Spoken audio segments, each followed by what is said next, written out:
Hey, it's Avi from JustRightMusic.com. Today we're diving straight into the spooks to uncover the mysteries of creepy composition. Okay, that's enough alliterations. In celebration of one of my favorite holidays, Halloween, as well as one of my favorite kinds of movies, horror movies, scary movies, we're gonna go over a piece of music that does a great job illustrating some of the classic techniques that you can use to make your own scary soundtrack. Yeah. I said no more alliterations. So let's take a listen and dive in.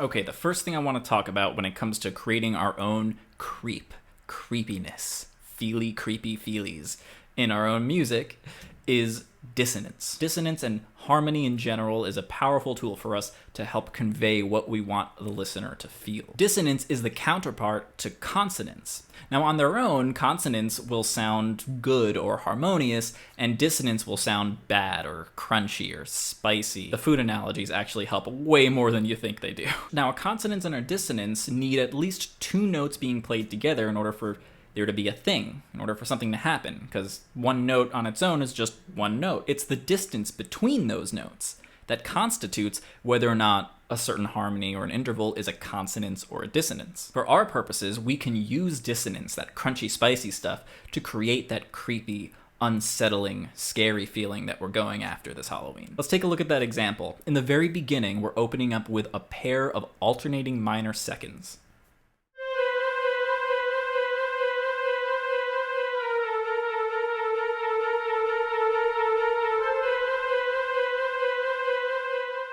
These are super spicy, some of the most dissonant stuff you can get. Notice how with these pairs, we don't actually have a sense of tonality or major or minor, not yet, not in this part. It's just these minor seconds going back and forth, back and forth. Seconds aren't the only dissonance that we use in this piece either. At the very end, once the climax breaks, there's this high shimmery part that's utilizing these parallel alternating tritones underneath that weird pig noise thing.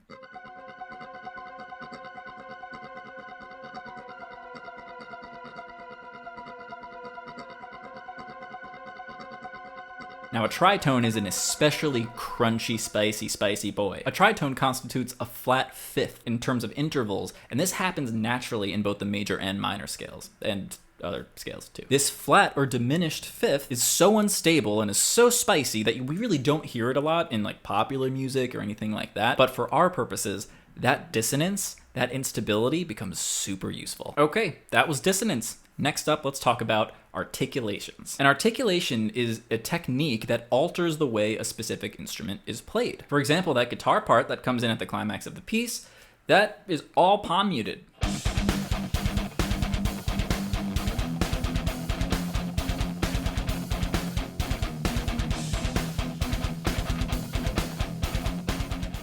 The palm mute essentially cuts off the higher end resonance of the strings, leaving this low rhythmic timbre that borders on the percussive. There are some classic articulations that we can use to invoke that creepy, scary, haunting sort of feeling. The use of spiccato or staccato strikes in the violin section or the string section is popularized by Bernard Herrmann, the film composer behind Psycho. The articulation here is meant to mimic the stabbing of the knife in that famous shower scene. It's such a specific sound that it's usually pretty easy to pick out, especially these days, like it is in the example we're going over.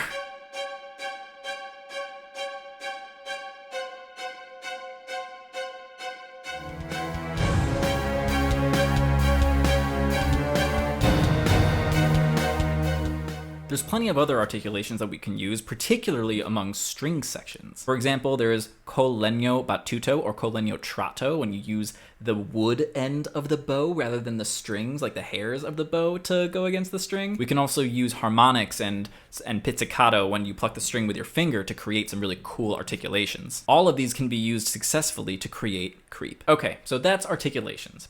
The next and final thing I want to talk about and how we can make our music scary is texture. Texture, in this instance, refers to the musical components, how they come together as a whole, and how that can affect the overall experience of the piece. This is different from, but doesn't exclude, the musical textures we talked about in previous videos, like homophony, polyphony, monophony. That stuff is still used here because it's music, but we're using texture differently here as a term. I like to think of texture in this way as putting front and center the idea that the whole is more than the sum of its parts, of really picking that apart and examining what's going on. While this is for sure a more nuanced approach, its effect cannot be understated. Take the long string octaves that enter at the very beginning.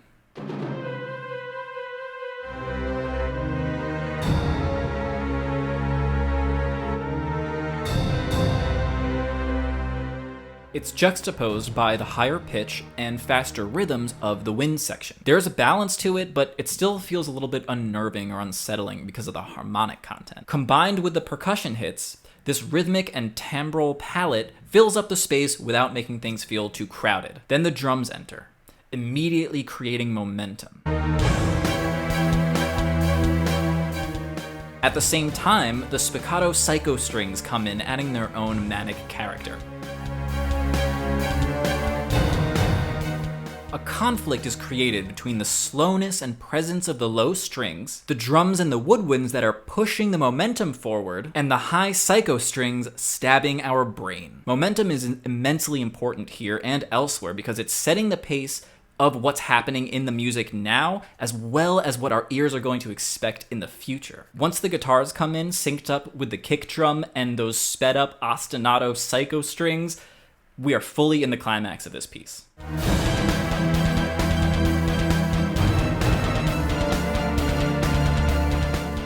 Things are happening, the harmonies are intense, and the rhythm is hitting us in the head, the strings are hitting us in the head.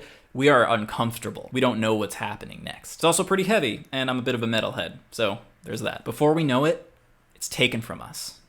The drums continue pushing the momentum forward, but we lose everything else as the psycho stabs return to their former, slower rhythm and lose the ostinato. The woodwinds are replaced by this weird, creepy, pig-like sound, with those tritones shimmering behind it, those alternating tritones that we talked about earlier.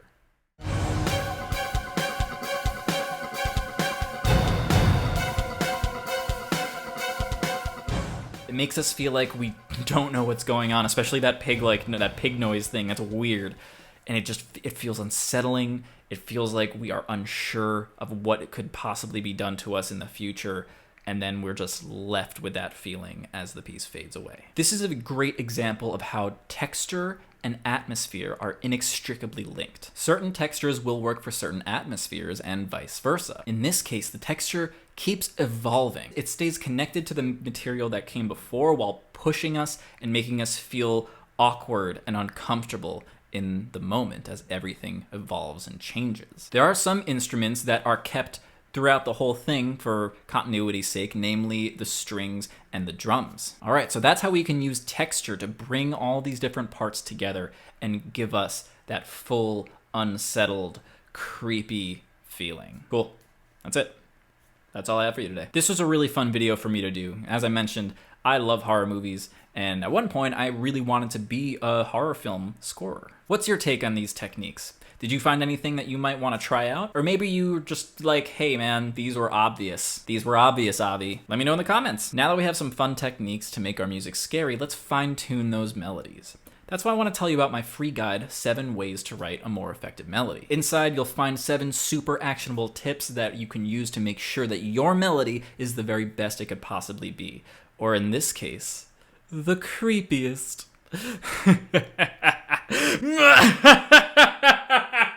Head to justwritemusic.com to grab your free copy. There's a link down in the doobly-doo. Thanks so much for watching and for hanging out with me today. Like, comment, and subscribe if you liked the video. You can also share it on social media. That would be really, really cool. like really, really cool, please do that if you want to. I'm Avi from JustWriteMusic.com, and don't forget to be awesome.